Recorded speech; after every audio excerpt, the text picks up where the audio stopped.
राष्ट्रपति रामनाथ कोविंद और प्रधानमंत्री नरेंद्र मोदी ने संत रविदास जयंती पर शुभकामनाएं दी। राष्ट्रपति कोविंद ने लिखा, सभी देशवासियों को गुरु रविदास जयंती की शुभकामनाएं। समानता, एकता और सामाजिक सौहार्द की उनकी शिक्षा और संदेश देश को प्रेरणा देते हैं। वहीं प्रधानमंत्री ने संत रविदास को श्रद्धांजलि अर्पित करते हुए उनके उस सपने का जिक्र किया जिसमें वो सबके लिए समान अधिकार चाहते थे।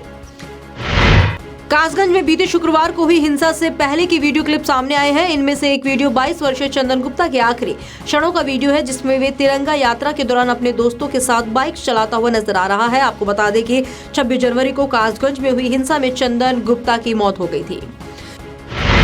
भारत की स्कॉर्पियन श्रेणी की तीसरी पनडुब्बी आईएनएस करंज लॉन्च हो गई है। मुंबई के मचगांव डॉक पर आईएनएस करंज को नौसेना में शामिल किया गया और इस दौरान नौसेना प्रमुख एडमिरल सुनील लांबा भी मौजूद थे। इस पनडुब्बी का निर्माण मचगांव डॉकयार्ड ने फ्रांस के सहयोग से किया है। बता दें कि आधुनिक तकनीक से बनी ये पनडुब्बी कम आवाज से दुश्मन के जहाज को चकमा देने में माहिर है।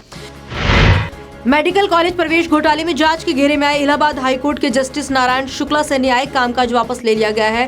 3 जजों की इन हाउस जांच कमेटी की रिपोर्ट में जस्टिस शुक्ला पर लगे आरोपों में दम पाए जाने के बाद उनके खिलाफ ये कार्रवाई हुई है। इससे उनके खिलाफ आगे की कार्रवाई का रास्ता भी साफ माना जा रहा है।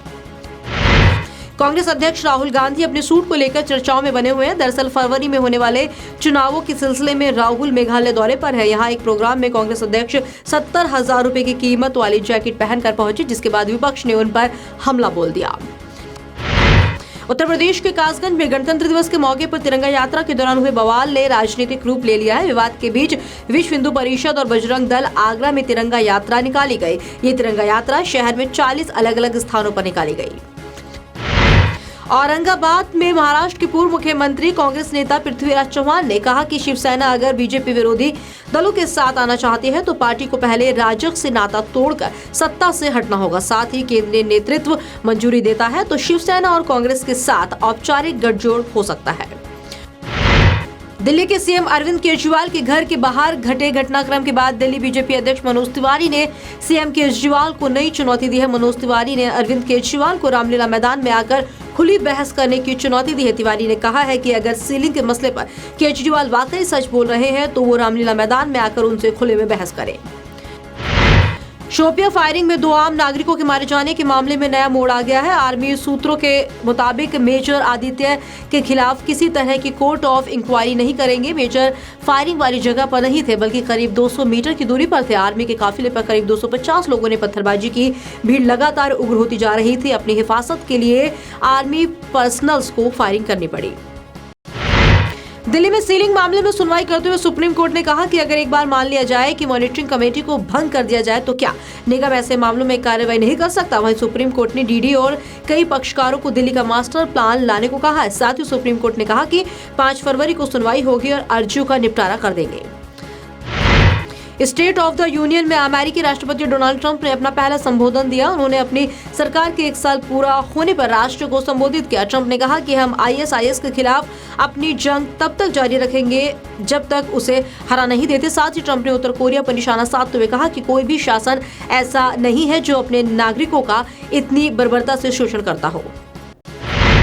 संवत 2074 माघ शुक्ल पूर्णिमा यानी आज साल का पहला प्रभावशाली चंद्र ग्रहण है। इसके साथ ही ये साल 2018 का पहला चंद्र ग्रहण है। इस बार चंद्रमा लाल, नीला और सफेद रंगों में दिखेगा, जिसकी अवधि 3 घंटे 24 मिनट रहेगी। वहीं इस चंद्र ग्रहण का असर हर राशि पर पड़ेगा। दिल्ली एनसीआर में दोपहर भूकंप के झटके महसूस किए गए। भारतीय मौसम विभाग के मुताबिक अफगानिस्तान का हिंदकुश पर्वत इलाका इसका केंद्र रहा। रिक्टर पैमाने पर इसकी तीव्रता 6.2 मापी गई। हिमाचल और जम्मू कश्मीर में भूकंप के तेज झटके महसूस किए गए। भूकंप धरती के 190 किलोमीटर भीतर था। न्यूजीलैंड क्रिकेट प्लेयर्स एसोसिएशन ने आईपीएल नीलामी की जमकर आलोचना की है, जो सप्ताहांत बेंगलुरु में आयोजित की गई थी। कीवीओ ने इस प्रक्रिया को पूरी तरह से समाप्त करने की मांग की है। 27 और 28 जनवरी को लगी बोली में 169 खिलाड़ी बिके थे। इस दौरान 8 फ्रेंचाइजी ने 431 करोड़ रुपए से ज्यादा खर्च किए।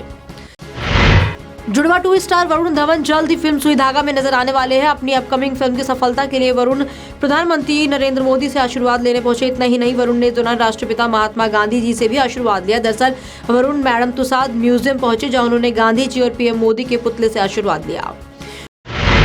मेरे साथ बड़ी खबर में फिलहाल इतना ही। देश दुनिया की ताजा तरीन खबरें देखने के लिए आप देखते रहिए A1 न्यूज। नमस्कार।